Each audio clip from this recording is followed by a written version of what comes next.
Uma boa noite. Que bom que você veio à casa de Deus. Obrigado, Miriam, por ter dirigido o louvor. Que Deus abençoe. E hoje, um momento especial. Mas antes, os pedidos de oração, já estava quase esquecendo. Se você tem o seu pedido, o seu agradecimento, quer colocar aqui na caixinha de oração, por favor, pode vir, coloque aqui, por gentileza.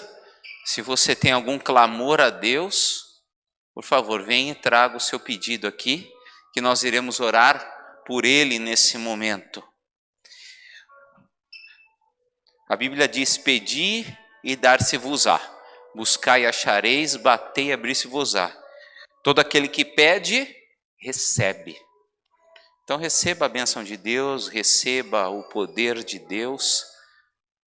Tá certo? E se você tem alguma dificuldade, algum problema, alguma aflição, alguma angústia, tenha certeza que Deus atenderá o seu pedido, o seu clamor, porque Ele é um Pai de carinho, um Deus protetor, que te guia e que também guarda você, a entrada e a saída da sua alma.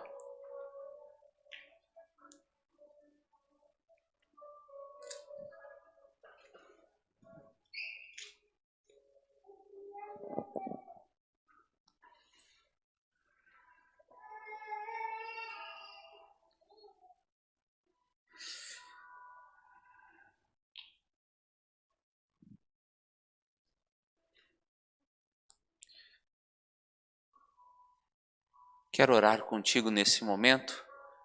Vamos, do jeito que nós estamos, feche os seus olhos, curve a sua fronte e falemos com o nosso Deus. Senhor Deus, queremos lhe agradecer, porque o Senhor é bom e sua misericórdia dura para sempre em nossa vida.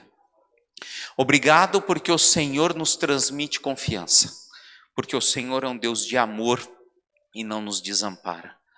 Nesse momento, Senhor, colocamos os nossos pedidos nas tuas mãos. Que a tua vontade seja feita nas nossas petições. Que a tua graça transborde no nosso viver. Unja-nos, proteja-nos e guarda-nos. É isso que nós lhe pedimos em nome do Senhor Jesus. Amém, Senhor. Amém. Ok. Hoje vamos falar sobre história. Você gosta de história? Gosta de história? Não é historinha dos 3 porquinhos, não é isso. É história do mundo. Aqui nós temos professor de história? Não? Tem, não tem? É verdade, a professora está aí. Agora eu vou ter que falar direitinho. Vixe, agora enrolou, hein? Agora enrolou. Vixe, nossa. Vamos lá falar um pouquinho de história na Bíblia, ok?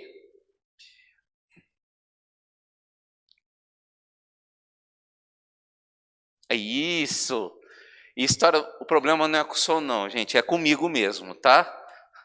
Hoje o Ronei tá lá, então o som vai sair muito bom, viu? O problema é que agora, hoje é comigo, tá? Brincadeira. História do mundo. Vamos falar um pouquinho sobre como escreveu a história do mundo. Essa foto que você está vendo é da primeira enciclopédia redigida no mundo. Tinha 17 volumes. E a Enciclopédia de Ciências Naturais foi feita no século 17, ok? No começo do Iluminismo. E ela foi o primeiro ajuntamento de informações que teve. Tá certo? A palavra enciclopédia quer dizer o que o homem precisa saber para viver. Ok? O que o homem precisa saber para viver. E aí tem algumas informações. Tá certo?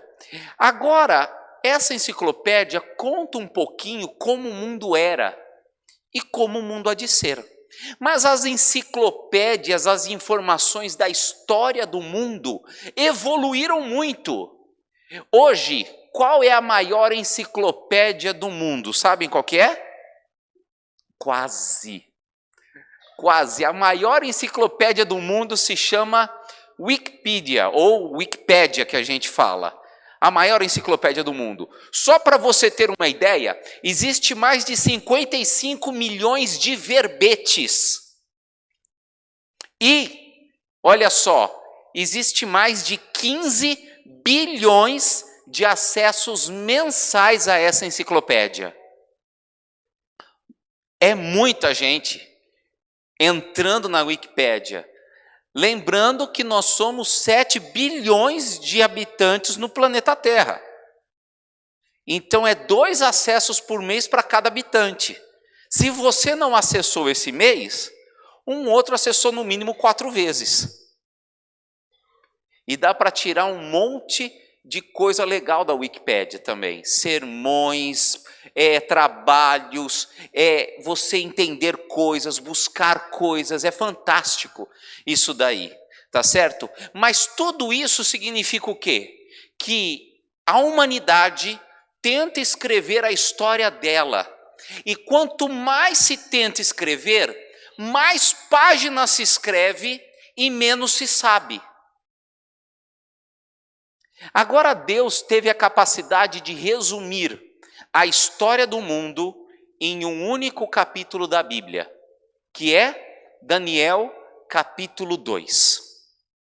Daniel capítulo 2 é um texto profético que vem contando a história do mundo, ou melhor, das nações mundiais, como foram desenvolvendo e chega até os dias de hoje.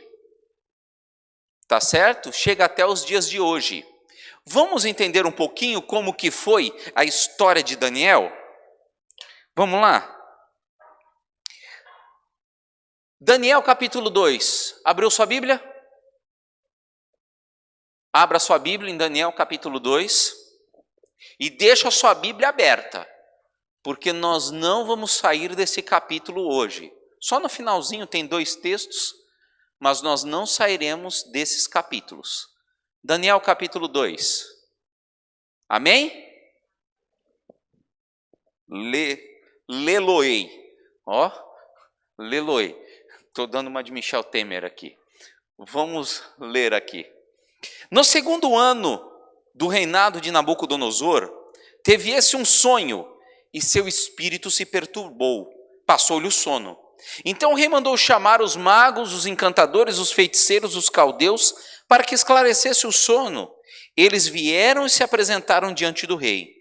Disse-lhes o rei: tive um sonho, e para sabê-lo está perturbado meu espírito. Os caldeus disseram o rei em aramaico: ó rei, vive eternamente. Dize o sonho aos teus servos e daremos a interpretação.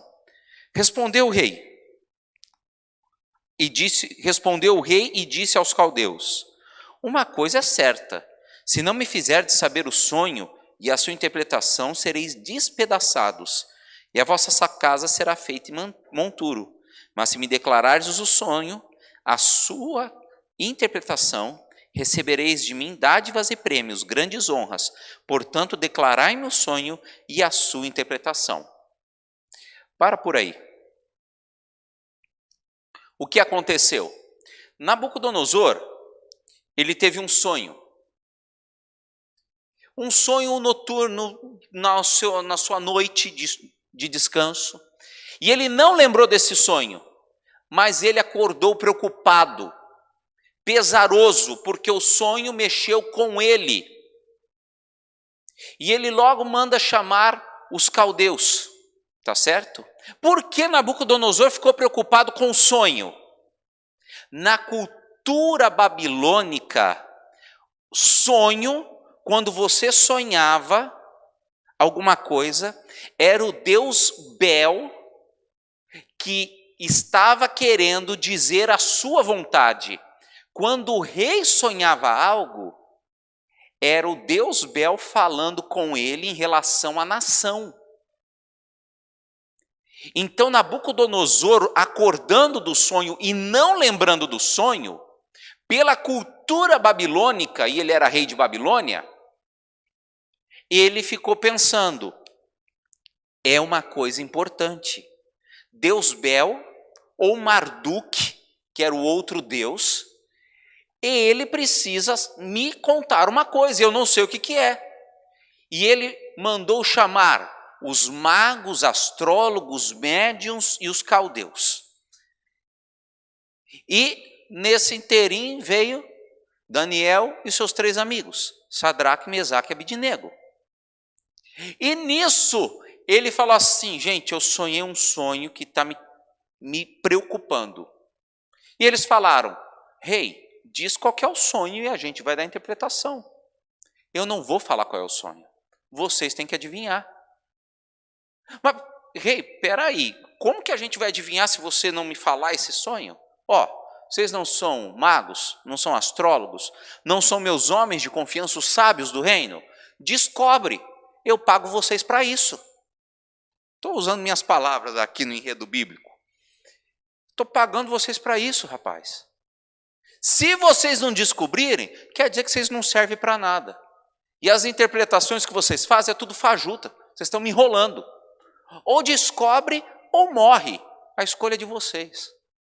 Um rei bem democrático, né? Bem bonzinho, né? Ou faz. Isso preocupou.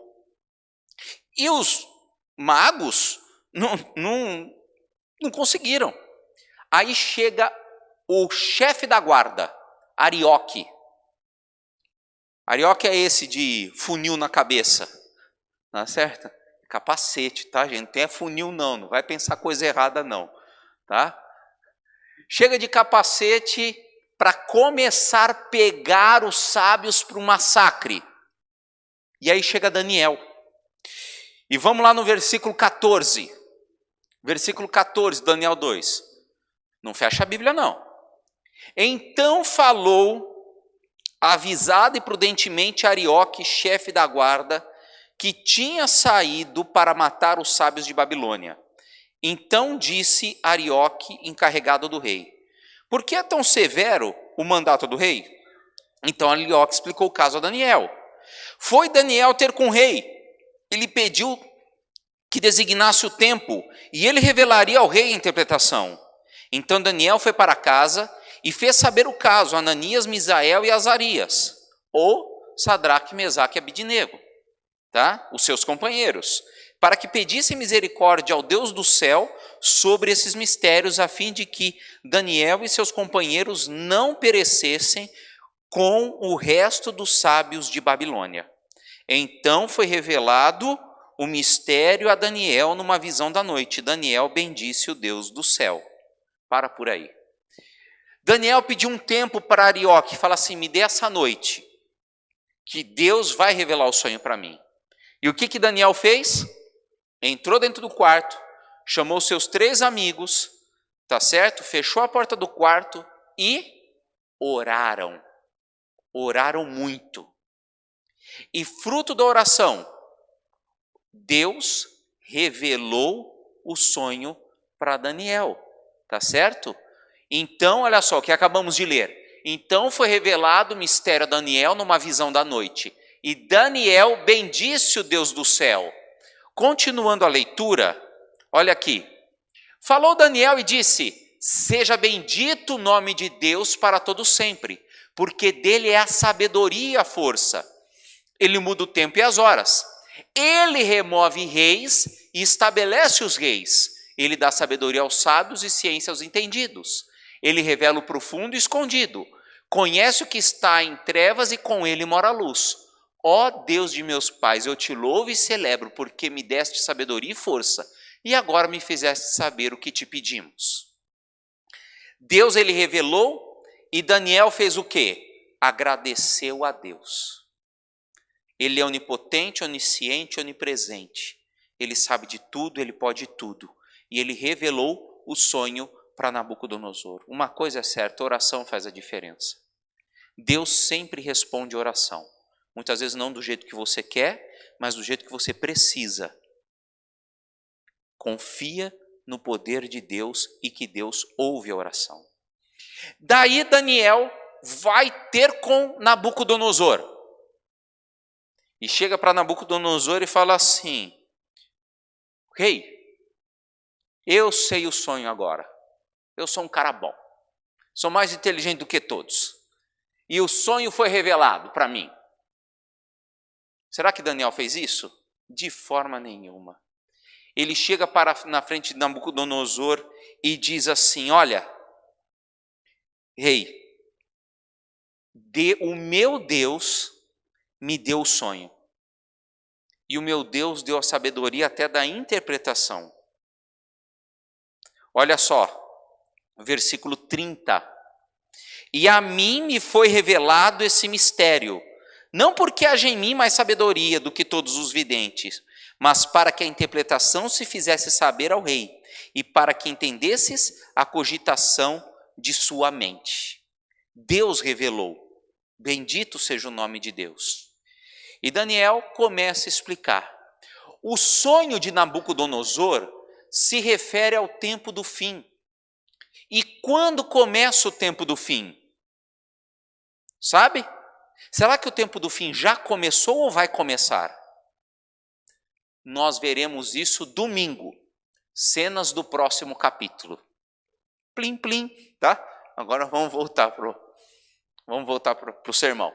Então nós iremos estudar sobre o final dos tempos, o juízo de Deus, no domingo, tá bom? Então, mas o texto se refere ao tempo do fim. E fala da história universal. E é essa estátua que foi o sonho de Nabucodonosor. Tá certo?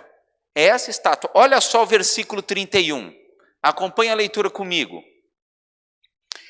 Tu, ó rei, estavas vendo, e eis aqui uma grande estátua. Para aí um pouquinho. Quando existia na Babilônia, a religião babilônica é uma religião de muita cultura. Apesar de ser errada, a gente não pode dizer que não é cultura, tá certo? Quando uma pessoa sonhava com estátua,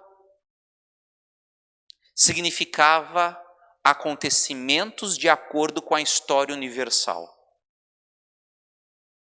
Olha só que interessante. Agora para e pensa um pouquinho.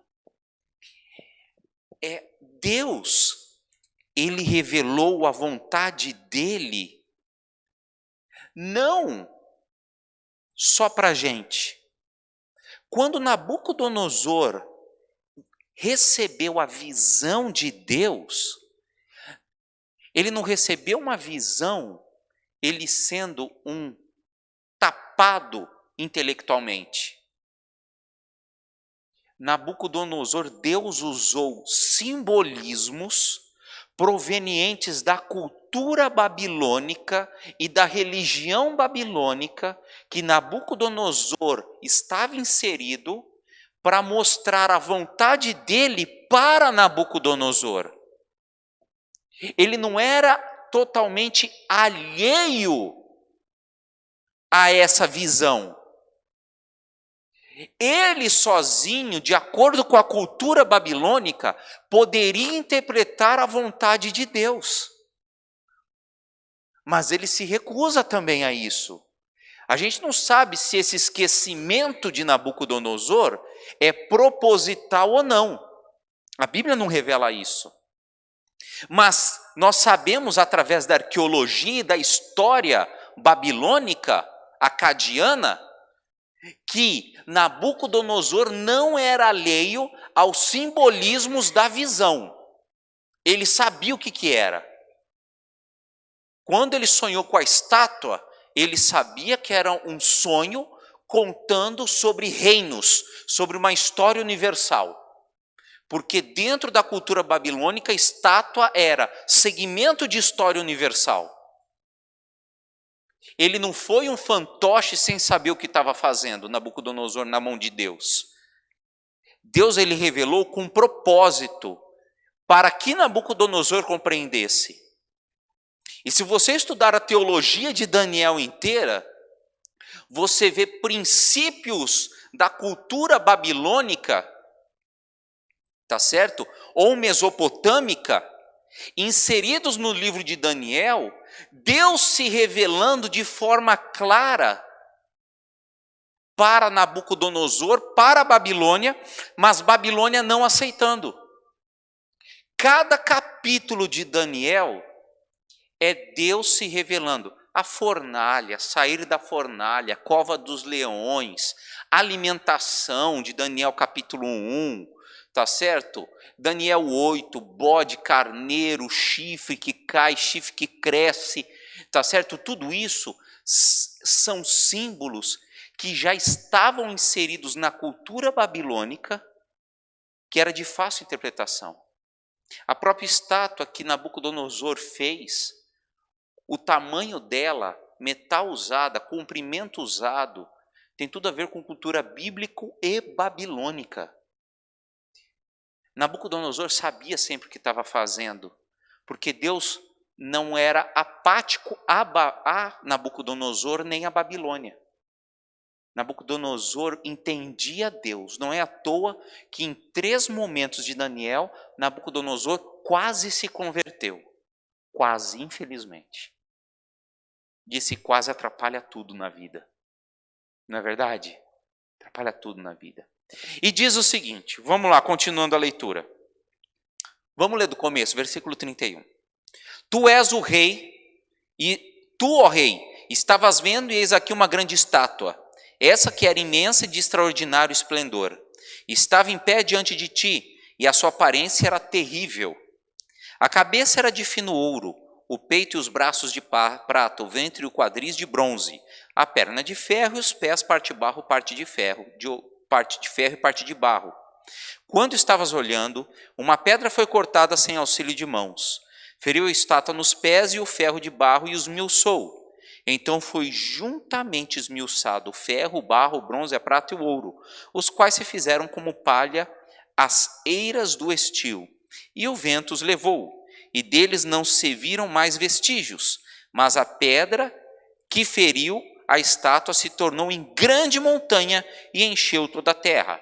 Esse é o sonho, rei. E eu também vou dar a interpretação.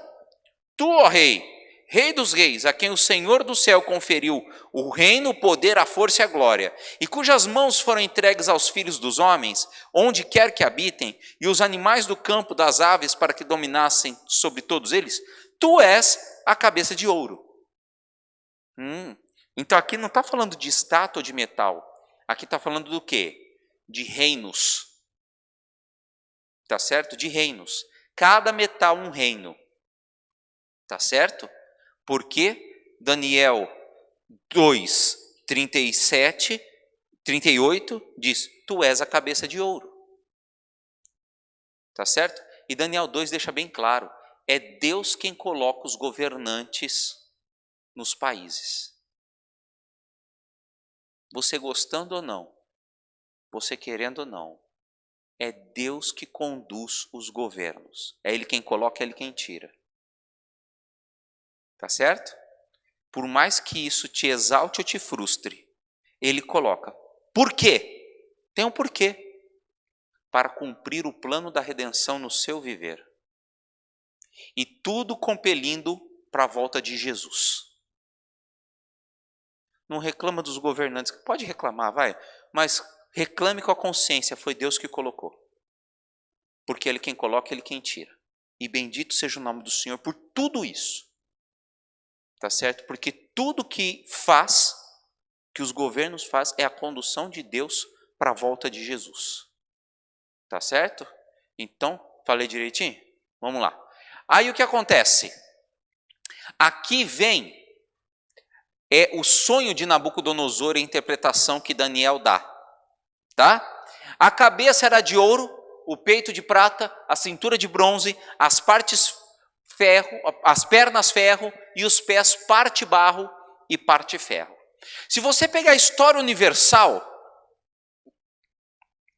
você vê que sendo Nabucodonosor Babilônia, depois de Babilônia, nós tivemos mais 3 impérios universais, impérios que dominaram o mundo, culminando com Roma, e depois de Roma, por volta do ano 450, acho que 457, se eu não estou enganado, veio a Europa dividida. E a Europa se dividindo, veio 10 grandes nações. Babilônia foi a primeira, cabeça de ouro. E Babilônia era o país mais rico. Tá certo? Babilônia tinha portais de ouro. Babilônia tinha uma riqueza que hoje não se dá para contar. Ok? Só para você ter uma ideia. Babilônia caiu por causa de Medo-Pérsia. A gente vai ver isso. Como que foi essa caída? E a Medo-Pérsia caiu por causa da Grécia. Deixou de ser império mundial. A Medo-Pérsia e a Grécia cansaram de tirar ouro de Babilônia e não acabaram com o ouro de Babilônia. Isso está no relato histórico. Tinha ouro até dizer chega. Quando a gente fala isso, é que tinha ouro mesmo. Não dava para contar o PIB de Babilônia, se a gente fosse transferir para dinheiro de hoje. Eram tremendamente ricos, por isso que era cabeça de ouro, tá certo? Aí vem a Medo-Persa, que é a junção do Império Medo com o Império Persa.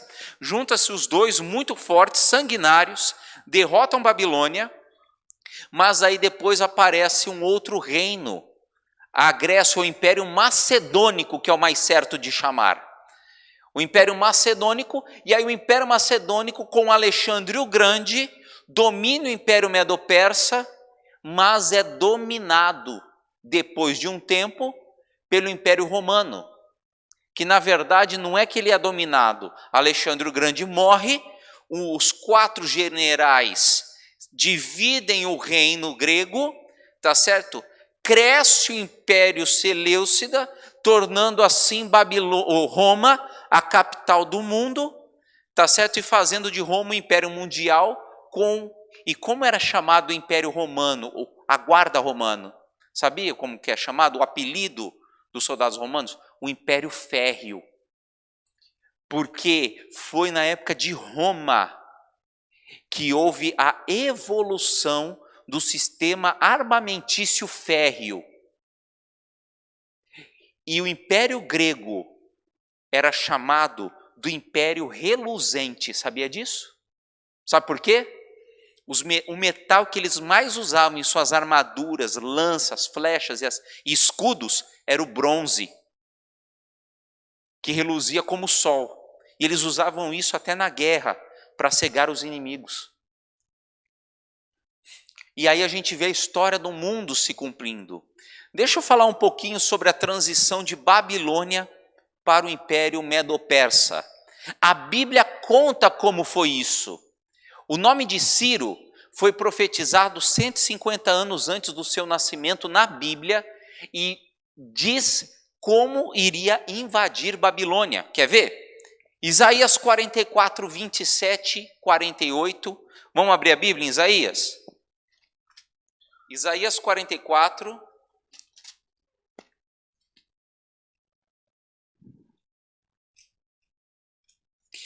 Está na página 724. Quem tem a Bíblia igual a minha, 724. Quem tem essa Bíblia aqui bonita, 724, tá? Achamos? Diz assim: e digo à profundeza das águas, seca-te, e eu secarei os teus rios. E digo a Ciro, ele é o meu pastor e cumprirá tudo que me apraz. E digo também a Jerusalém, será edificada e do templo será fundado. Assim diz o Senhor ao seu ungido, a Ciro, a quem como pela mão direita para bater as nações ante a sua face, e para descingir os lombos dos reis, e para abrir diante deles as portas que não se fecharão. Eu irei diante de ti, endireitarei os caminhos tortuosos, quebrarei a porta de bronze e despedaçarei as trancas de ferro. Dar-te-ei os tesouros escondidos e as riquezas encobertas, para que saibais que eu sou o Senhor, o Deus de Israel, a quem te chama pelo nome. Tá certo? A conquista de Ciro à Babilônia está escrito nesse negócio aqui que chama o cilindro de Ciro. Não dá para você entender muito bem, porque não está escrito em português. tá certo? Está escrito numa linguagem cuneiforme, que é uma linguagem que é feita em cunha, tá? E aqui está o relato de como Ciro conseguiu conquistar Babilônia. Eu não vou ler para vocês aqui, porque vai tomar muito tempo, tá bom? Eu só vou contar a história. Eu sei ler esse negócio aqui, é facinho de ler, tá? Está escrito em cuneiforme, não dá para a gente ler, mas eu vou contar como que foi. Presta atenção em algumas partes que nós lemos na Bíblia. Sobre água, que vai mandar secar o rio, tá? Presta atenção também nas trancas e quebrar as trancas de ferro e as portas de bronze. Presta atenção nisso, vou contar a história agora. Ciro, ele precisava invadir Babilônia para ser comandante universal. E o que ele fez? Isso tem uma história por trás desse feito, é uma história de um cavalo que ele perdeu num rio. Ciro, ele chega no seu exército e os muros de Babilônia eram intransponíveis. Deixa eu ver se eu tenho a foto de Babilônia. Aqui não tenho. Então vai ficar sem a foto, para vocês verem. Babilônia eram muros intransponíveis. E Babilônia tinha uma coisa excelente, que quase nenhuma cidade tinha. Um rio passava no meio de Babilônia. Tinham portais construídos em cima do rio. Então, se um exército quisesse tomar Babilônia, o que eles faziam? Trancavam os portões de ferro e bronze, e lá dentro da cidade tinha água para a população, água para os animais, tinha até canteiros de plantação. A civilização de Babilônia poderia ficar anos lá dentro sem sofrer nada, com mantimento, animais e água em abundância. Porque tinha esse rio que corria no meio. Foi uma cidade muito bem planejada e arquitetada. Os muros de Babilônia eram largos, passavam-se 2 bigas em cima, em alta velocidade dos muros. Eram muito largos, era como ruas que nós temos aqui na cidade. E eram muito fortes esses muros. Ciro fez a investida e não conseguiu nada. E ficou acampado lá um dia, 2, uma semana. O que fazer? O que eu vou fazer? O único jeito que Ciro viu foi o quê? Secar o rio. Aí ele pegou um perfex, começou a secar o rio, torcer, até... Não foi isso. O que ele fez? Ele pediu para o seu exército cavar poços, um ligando o outro, poços profundos. E durante dias, semanas, eles cavaram mais de 150 poços, de um lado e de outro. E numa noite, eles quebram o lacre dos poços e o rio todo vai em direção aos poços e ele se seca, dando passagem por debaixo das grades do rio. E eles conseguem passar quase a seco, meio lameado no rio. Entram em Babilônia e naquela noite estava tendo uma festa, tá certo? No Palácio Real. Não era Nabucodonosor, era o neto dele, Beltesazar, ou Belsazar. Beltesazar era Daniel. Belsazar estava dando uma festa e estava usando os utensílios do santuário de Jeová para dar uma festa ao deus Marduk. Isso era profanação. E nessa mesma noite, Deus com o dedo dele escreveu: Mene, Mene, Tekel, Farzim. Foste pesado na balança e ajado em falta, por isso te entregarei nas mãos dos medos e dos persas. Daniel foi lá interpretar e saiu correndo, porque sabia que os medo-persas estavam vindo. Não se sabe até hoje. Um grande portão que fechava a cidade do rio para a cidade, dentro dos portais principais, estava destrancado, sem ferrolho, sem cadeado, sem nada. Então o exército todo entrou, a cidade estava desavisada e Ciro tomou Babilônia desse jeitinho, que foi a mão de Deus e que já estava profetizado no livro de Isaías, 150 anos antes. Deus conduz as nações do jeito que Ele deseja. Se Ele conduz a nação do jeito que Ele deseja, Ele te conduz também. Conduz a tua vida, você pode ter certeza disso. Então aqui está a duração de cada império, tá certo? Babilônia, 605 a 539, Medo-Pérsia, 539 a 331, Grécia, 331 a 168. Interessante que Grécia, apesar de ter 200 anos aqui, o Império Grego, ele teve o seu auge com Alexandre o Grande e foi muito curto, porque Alexandre o grande conquistador, e não leva esse nome por acaso, Alexandre o Grande, ele dominou em tempo recorde o mundo inteiro, tá certo?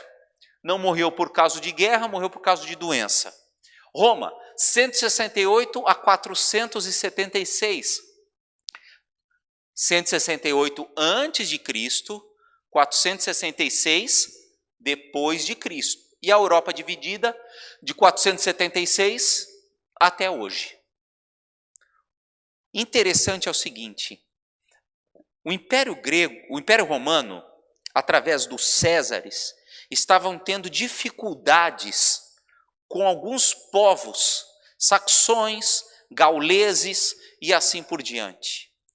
E a via Apis, que ligava todas as nações, estava sendo deturpada com sinônimos de rebeldia através do Império Grego, do Império Romano.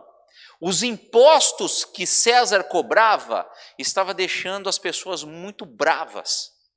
Então começou-se 400 e pouco, 300 e pouco, começou-se revoltas e as cidades-estados, as polis, né, que eram polos, cidades-polos, não aldeias, começaram a se rebelar contra Roma e começaram a declarar independência. E disso surgiu uma Europa dividida. E olha só como que Deus é fantástico, Ele rege. Era uma estátua, não era? Que Daniel sonhou, que Nabucodonosor sonhou. Uma estátua de um homem. Um homem tem quantos dedos nos pés? Normal, nos pés. 10, 5 de cada lado, né? E quantos países foram divididos a primeira divisão europeia? 10. Olha só a divisão, a primeira divisão europeia. Ângulos, francos, visigodos, suevos, vândalos, germanos, burgundos, ostrogodos, lombardos e érulos. Desses 10, 3 nações não existem mais. Sabe por quê? Sabe por quê? Cenas do próximo capítulo também. Vocês vão ver. 3 nações desses daqui foram dizimadas. Quem matou essas 3 nações? Cenas do próximo capítulo. Tá bom? Nós vamos estudar daqui a pouquinho, semana que vem, por que 3 nações foram dizimadas. Então não perca. Eu tenho que vender o peixe, né? Tem que fazer o merchan semana que vem também para vocês virem, tá? Então foi essa divisão, 10 países, porque tinham 10 dedos, tá certo? E era o seguinte, era parte barro e parte ferro. O tempo está avançado, eu não vou ler aqui, mas se você quiser ler na tua casa, Daniel 2, diz o seguinte, que ferro e barro não se misturam. Tentaram se misturar por tratados e por casamentos, e não conseguiram. Carlos Magno, o czar russo, czar Henrique, czar russo, Napoleão Bonaparte, Carlos V, esses grandes homens tentaram unir a Europa, ou por casamento ou por guerra, e não conseguiram. Napoleão Bonaparte, Hitler, vou contar uma de Hitler. Hitler reuniu o exército nazista e foi invadir a Alemanha. A Rússia. Era uma das poucas coisas que faltava para Hitler invadir, era a Rússia.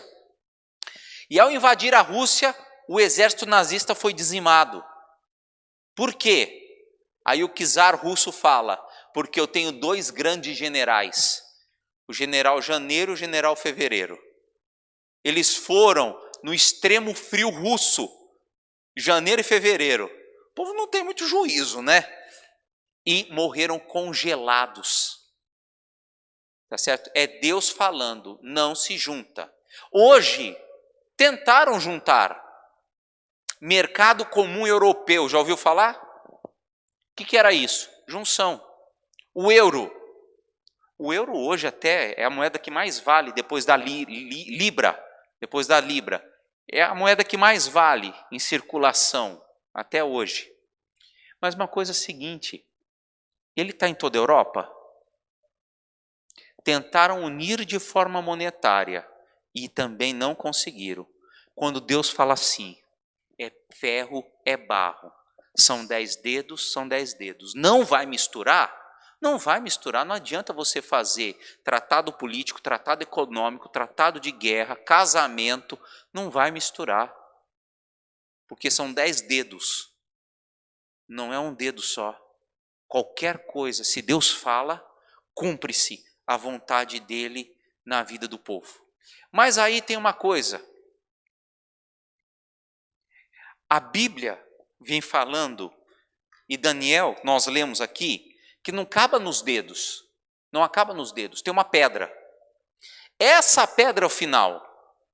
Ela vem, a pedra, e bate no pé. Esmiuça o pé e todos os reinos. Quando acaba de esmiuçar tudo, ela começa a crescer e toma o mundo inteiro. E essa pedra tem uma característica. Ela foi cortada sem auxílio de mãos humanas. Está aí, Daniel 2. Acho que no verso 36, 37, alguma coisa assim. Foi cortada sem auxílio de mãos humanas. O que é isso? O que é essa pedra? Efésios 2:20. O que diz lá? Em Efésios capítulo 2, versículo 20. Vamos ler? Efésios capítulo 2, versículo 20. Está na página 1171. Quem tem a Bíblia igual a minha, 1171. Efésios capítulo 2, versículo 20. Amém?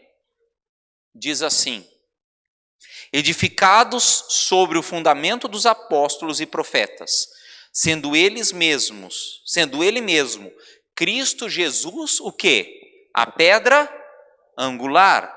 E agora você lê Pedro, 1 Pedro.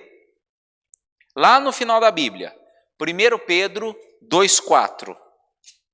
Página 1232. 1 Pedro 2,4. O que diz? Chegando para ele a pedra que vive, rejeitada sim pelos homens, mas para com Deus eleita e preciosa. Quem é a pedra? Deus, Jesus. Quando a pedra vem, bate no pé e esmiuça a estátua inteira, é a volta de Jesus. É amanhã que a gente vai falar sobre isso.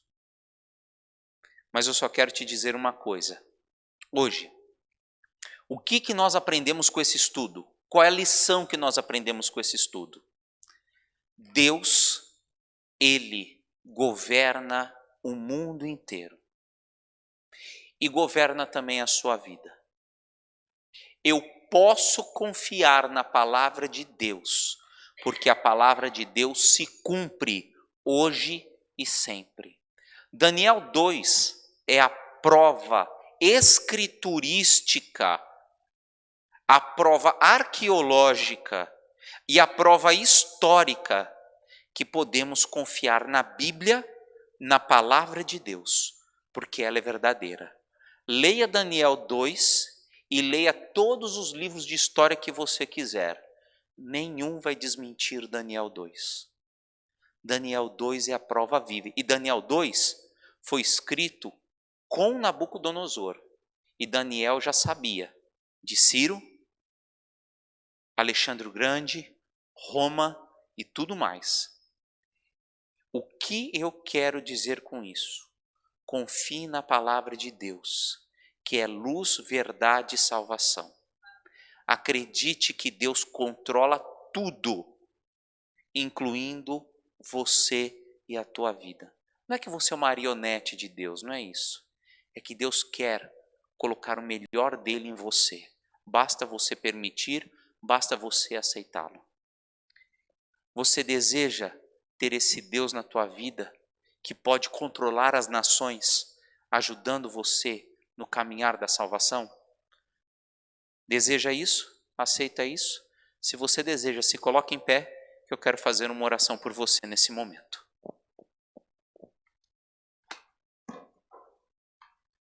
Oremos. Senhor Deus, muito obrigado porque o Senhor é bom e sua misericórdia dura para sempre. Obrigado porque o Senhor revela a tua condução, o teu querer e a tua vontade na nossa vida e também na história do mundo. Capacita-nos, Senhor, para irmos para o céu. Amanhã nos traga aqui para aprendermos mais da tua palavra, das tuas verdades e do teu querer para a nossa vida. Unja-nos e abençoa-nos. É isso que nós lhe pedimos em nome de Jesus. Amém, Senhor.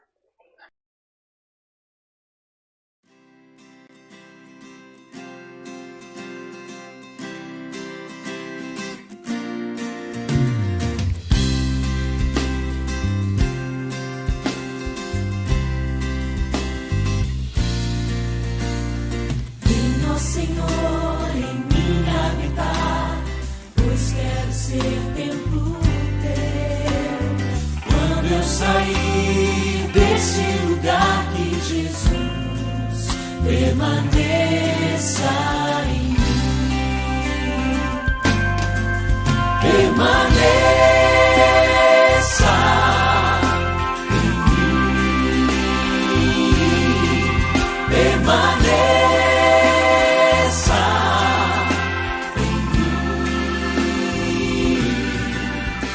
My name.